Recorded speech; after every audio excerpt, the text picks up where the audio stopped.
أعوذ بالله من الشيطان الرجيم. بسم الله الرحمن الرحيم.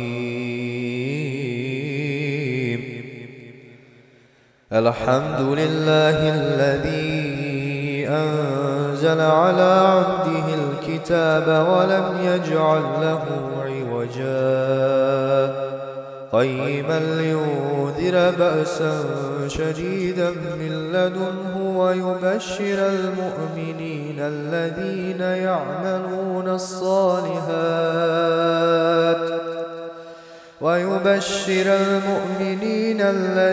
يعملون الصالحات أن لهم أجرا حسنا ماكثين فيه أبدا وينذر الذين قالوا اتخذ الله ولدا ما لهم به من علم ولا لآبائهم